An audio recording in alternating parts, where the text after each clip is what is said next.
କରୁଥିବେ ଗୋରାମାଟି ପଞ୍ଚାୟତ ଗୋଟିଏ ନୂଆ ପଞ୍ଚାୟତ ମାନେ ଏଇଟା କ୍ଷୁଦ୍ର ପଞ୍ଚାୟତ ସାବରଙ୍ଗ ଭାଙ୍ଗିକି ଗୋରାମାଟି ନୂଆ ପଞ୍ଚାୟତ ହେଇଛି।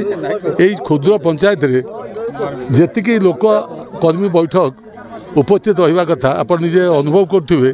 ଆଶାତୀତ ଭାବରେ ଏଠି କର୍ମୀ ମାନେ ଏଠି ଉପସ୍ଥିତ ଥିଲେ। ବିଶେଷ କରି ମା'ମାନଙ୍କ ଉପସ୍ଥାନ ଯଥେଷ୍ଟ ଥିଲା, ଆନ୍ତରିକତା ମଧ୍ୟ ଯଥେଷ୍ଟ ଥିଲା। ଯୁବକମାନଙ୍କର ମଧ୍ୟ ଆପଣ ଦେଖିଥିବେ ଆସିବା ସମୟରେ ଆମକୁ ଏଠିକି ନ ଛାଡ଼ି କହିଲେ ଆଗେ ରାଲି ଯିବ, ରାଲି ସରିଲା ପରେ ଆସିକି ମିଟିଂ।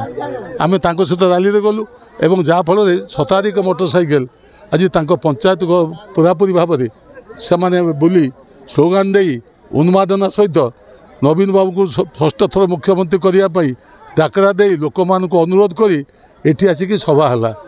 ଏ ସଭାରେ ଆମର ଯିଏକି ଏମ୍ପିଙ୍କ ପ୍ରତିନିଧି ମୁକ୍ତି ବାବୁ ଏବଂ ପ୍ରଫୁଲ୍ଲ ବାବୁ ଅନ୍ୟ ଯେଉଁମାନେ ସରପଞ୍ଚ ସମିତି ଯେଉଁମାନେ ମନ୍ତବ୍ୟ ଦେଲେ ଆପଣ ଅନୁଭବ ନିଜେ କରିଥିବେ ଯେ ଲୋକମାନେ ଯେଉଁମାନେ କେନ୍ଦ୍ର ସରକାର ଉପରେ ଅତିଷ୍ଠ।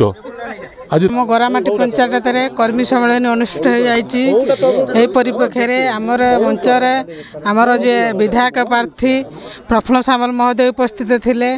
आमर जो लोकसभा प्रार्थी मंजुलता मंडल तांकर प्रतिनिधि जे पूर्वतन विधायक आमर जे मुक्तिमंडल महोदय उपस्थित थे। यही परिप्रेक्षी आमर आज बैठक महिला माने 90% उपस्थित थे। से आज यही सभाटी को साफल्य मंडित करछन्ती। से बहुत बहुत धन्यवाद देमी आमर एसएचजी महिला मानक आमर जो नवीन पट्टनायक जन्म ठारू पुणी मृत्यु पर्यंत अनेक योजना आम पाखे आनी देइछन्ती।